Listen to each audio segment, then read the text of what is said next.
భారత్ పాకిస్తాన్ల మధ్య యుద్ధ నేపథ్యంలో కేంద్రం మరో కీలక నిర్ణయం తీసుకుంది. చార్ధామ్ యాత్ర నిలిపివేయాలని ఆదేశాలు జారీ చేసింది. తదుపరి ఉత్తర్వులు వచ్చే వరకు యాత్ర నిలిపివేయాలని స్పష్టం చేసింది. అలాగే హెలికాప్టర్ సేవలను కూడా కేంద్రం నిలిపివేసింది. ఈ మేరకు ఉత్తర్వులు జారీ చేసింది. మరోవైపు బద్రీనాథ్, కేదార్నాథ్, గంగోత్రి, యమునోత్రిలో పోలీసులు భారీ బందోబస్తు ఏర్పాటు చేశారు.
భారత్ పాకిస్తాన్ల మధ్య యుద్ధ నేపథ్యంలో కేంద్రం మరో కీలక నిర్ణయం తీసుకుంది. చార్ధామ్ యాత్ర నిలిపివేయాలని ఆదేశాలు జారీ చేసింది.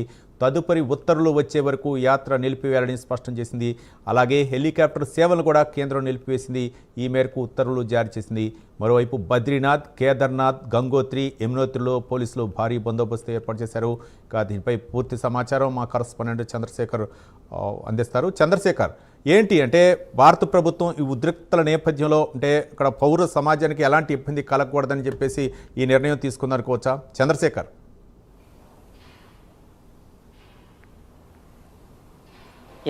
రవి, ఏదైతే భారత్ పాకిస్తాన్ మధ్య అయితే ఉద్రిక్త వాతావరణం అయితే నెలకొందని చెప్పుకోవాలి. గత 4 రోజులుగా కూడా పాకిస్తాన్ అయితే భారత్ పైన వరుస దాడులకు పాల్పడుతున్న పరిస్థితి ఉందని చెప్పుకోవాలి. ప్రతి నిత్యం కూడా పాకిస్తాన్ అయితే కాల్పులకు తెగబడుతున్నటువంటి పరిస్థితి కనిపిస్తుంది. రాత్రి 10 గంటల ప్రాంతం నుంచి 1 గంట 2 గంటలు అనే సమయం కూడా లేకుండానే అర్ధరాత్రి సమయంలో కూడా కాల్పులకైతే పరబడుతున్న పరిస్థితి కనిపిస్తుందని చెప్పుకోవాలి. ఈ నేపథ్యంలోనే భారతదేశానికి సంబంధించినటువంటి ఆ 3 త్రివిధ దళాల కూడా పూర్తిగా పాకిస్తాన్ చేస్తున్నటువంటి ఏదైతే విధ్వంసాన్ని సృష్టించేందుకు ప్రయత్నిస్తుందో దాన్ని అయితే పూర్తిగా తిప్పుకొట్టేటటువంటి ప్రయత్నం కూడా చేస్తున్నాయి. అధునాతన టెక్నాలజీ కలిగినటువంటి S-400 సంబంధించినటువంటి యంత్రంతో వాటన్నింటిని కూడా నియంత్రిస్తున్నటువంటి పరిస్థితి కనిపిస్తుంది. ప్రధానంగా చూసుకుంటే అటు గగనతలంలో కానీ ఇటు ఆ సముద్ర వెంబడి కానీ పూర్తిగా కూడా భారతదేశానికి సంబంధించినటువంటి ఆ వాయుసేన కానీ నేవీ కానీ ఆ పూర్తిగా కూడా వాటిని అయితే తిప్పుకొట్టున్నటువంటి పరిస్థితి కనిపిస్తుందని చెప్పుకోవాలి. ఈ నేపథ్యంలో భారతదేశంలో ఉన్నటువంటి ఆ ప్రముఖ ఆలయాలకు సంబంధించినటువంటి ఆ చార్ధామ్ యాత్రను కూడా ఇప్పటికే రద్దు చేసిన పరిస్థితి కనిపిస్తుంది. అయితే ఏదైతే యుద్ధ వాతావరణం ఉందో ఈ నేపథ్యంలో పూర్తిగా అక్కడికి వచ్చేటటువంటి భక్తులకి ఎటువంటి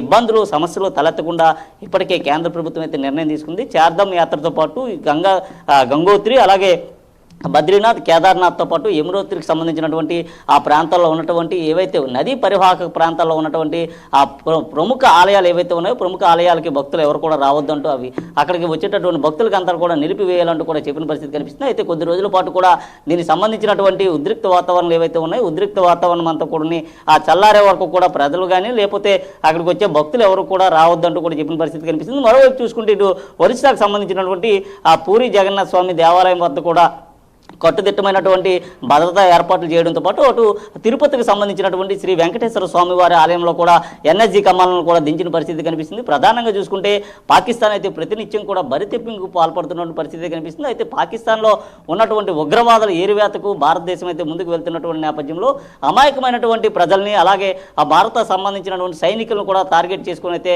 పాకిస్తాన్ ఆర్మీ కాల్పులకు తెగబడుతున్న పరిస్థితి కనిపిస్తుంది. నేపథ్యంలో అమాయక ప్రజల ప్రాణాలు ఎవరు కూడా కోల్పోవద్దంటూ కూడా కేంద్రం అయితే నిర్ణయం తీసుకున్నట్లు తెలుస్తుంది. రాత్రి జరిగినటువంటి ఏదైతే హై స్పీడ్ క్షిపణులకు సంబంధించిన దాడులు ఏవైతే దాన్ని పూర్తిగా కూడా భారతదేశానికి సంబంధించినటువంటి ఆర్మీ కానీ లేకపోతే నేవీ కానీ అంతా కూడా తిప్పు కొడుతున్న పరిస్థితి కనిపిస్తుందని చెప్పుకోవచ్చు. ఈ నేపథ్యంలోనే ఏదైతే యుద్ధ వాతావరణం వేళ ఎవరు కూడా ఆ ఇళ్లను విడిచి బయటకు రావద్దంటూ కూడా ఇప్పటికే హెచ్చరికలు అయితే జారీ చేయడం జరిగింది. పలు చోట్ల కూడా ఇప్పటికీ కూడా మాక్ డ్రిల్స్ కూడా నిర్వహిస్తున్న పరిస్థితి అయితే కనిపిస్తుందని చెప్పుకోవచ్చు. ఏది ఏమైనప్పటికీ కూడా ప్రస్తుతం అయితే ఉన్నటువంటి ఏదైతే ఆ బ్లాక్ డే కానీ లేదా దీనికి సంబంధించిన హై అలర్ట్ ఏదైతే ఉందో హై అలర్ట్ని తప్పకుండా ప్రజలంతా కూడా ఇక్కడ ప్రజలంతా కూడా స్వీకరించాలి. అలాగే దానికి సంబంధించినటువంటి ఆ మద్దతు ఏదైతే ఉందో భారతదేశానికి సంబంధించిన ప్రతి పౌరులు కూడా మన భారతీయ ఆర్మీకి కానీ నేవీకి కానీ అలాగే మిగతా వరకు కూడా అందించాలంటూ కూడా చెప్పిన పరిస్థితి కనిపిస్తుంది. ఈ నేపథ్యంలో ఏదైతే యాత్రలు ఏవైతే ఉన్నాయో యాత్రలంతా కూడా పూర్తిగా విరమించుకోవాలంటూ కూడా ఇప్పటికే కేంద్రం అయితే ఆదేశాలు జారీ చేసింది. ఈ నేపథ్యంలో ఆ ప్రాంతంలో కూడా కట్టుదిట్టమైనటువంటి భద్రతా ఏర్పాట్లు చేయడం కూడా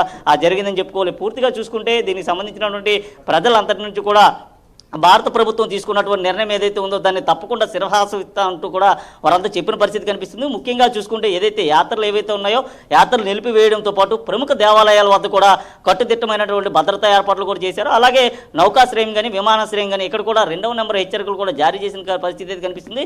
ముఖ్యంగా చూసుకుంటే వీటిపైన కూడా ఎక్కువగా దాడులు చేసేటటువంటి అవకాశం ఉంది. ఎందుకంటే పాకిస్తాన్ కూడా బరితెగింపు చర్యలకు అయితే పాల్పడుతున్న పరిస్థితి ఉంది. హై స్పీడ్ మిసైల్స్ని కూడా ఉపయోగిస్తున్నటువంటి పరిస్థితి ఉంది. దీనికి సంబంధించి యుద్ధ వాతావరణం కూడా మరింత ముదిరేటటువంటి పరిస్థితి ఉంది. ఈ నేపథ్యంలో ఇటువంటి యాత్రలంతా కూడా నిలిపివేయాలంటూ కూడా కేంద్రం అయితే ఆదేశాలు జారీ చేసిన పరిస్థితి కనిపిస్తుంది రవి.